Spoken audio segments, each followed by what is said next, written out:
Zadie, and you're watching Flytte Kartina. Today we're going to talk about the Lego Movie 2, the second part.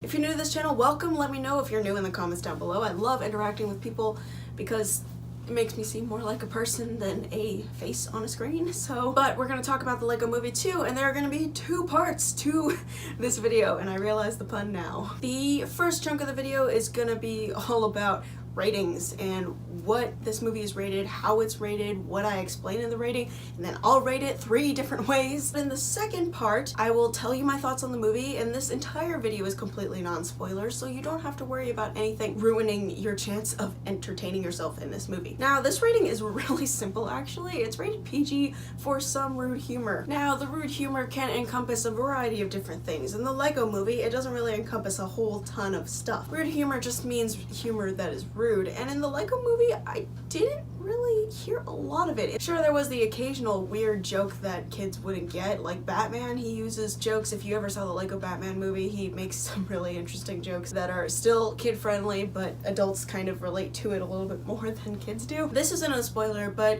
it's just something that I have to put out there because of people who are sensitive to this word.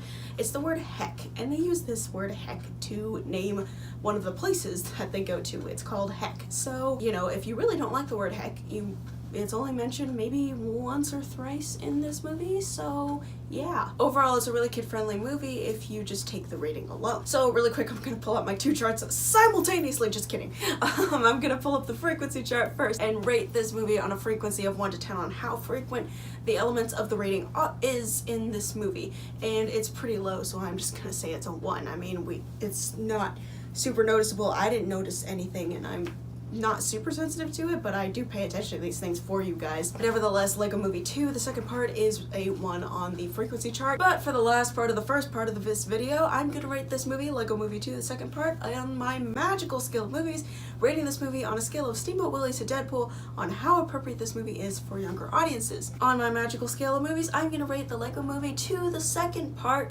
do we have a 1? We do!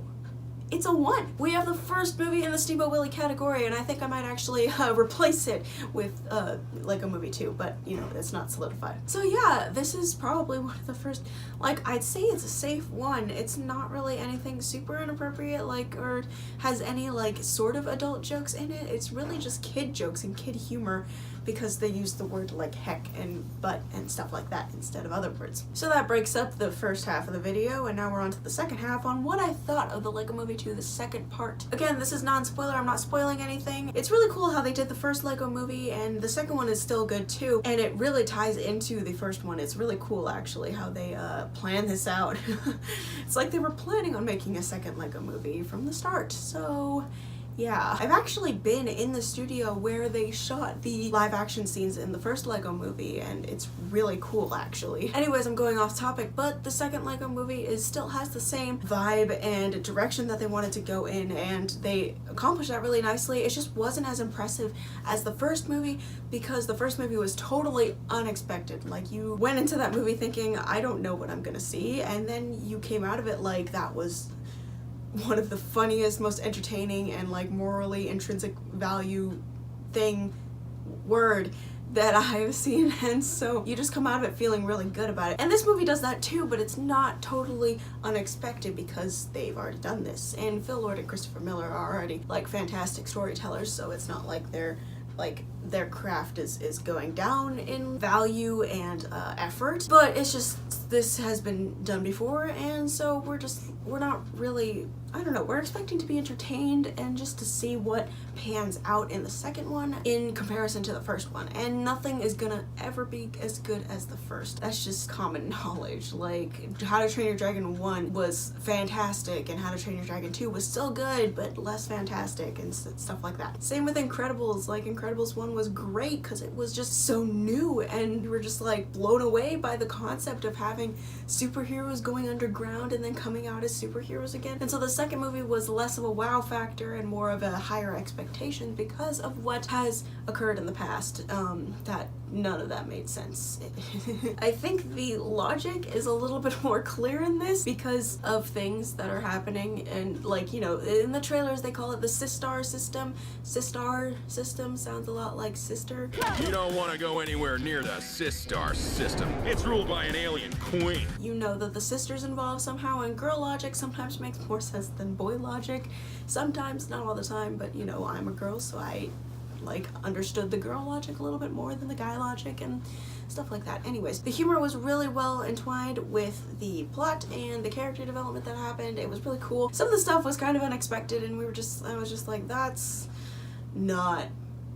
okay, it's fine. I mean, that doesn't seem like it's real to the character, but whatever, it's fine, it's just a movie. But those are my thoughts on the movie, and to complete this video altogether, I'm going to tell you whether I would buy this, rent this, or I would see it in theaters. I think if you took your kid to see Lego Movie in theaters, you should take them to see Lego Movie 2 in theaters, because that was a really enjoyable experience for me, because I saw it in theaters 5 years ago when the first one came out, and now I'm seeing it again in theaters, and it's really cool to see because there's so much to look at. The environment is always changing in certain worlds and stuff like that, and there's always something funny going on in the background. But I think this movie is definitely a rented. Definitely rented on Redbox or Blockbuster or whatever you do now, so like that's kind of what I'm thinking. I'd rent it more than I would do anything else. So question of the week is, did you play with Legos when you were younger? Yes or no? Comment down below. Also, when you're scrolling down, you can see the subscribe button, the like button, and the notification button. Ring the bell,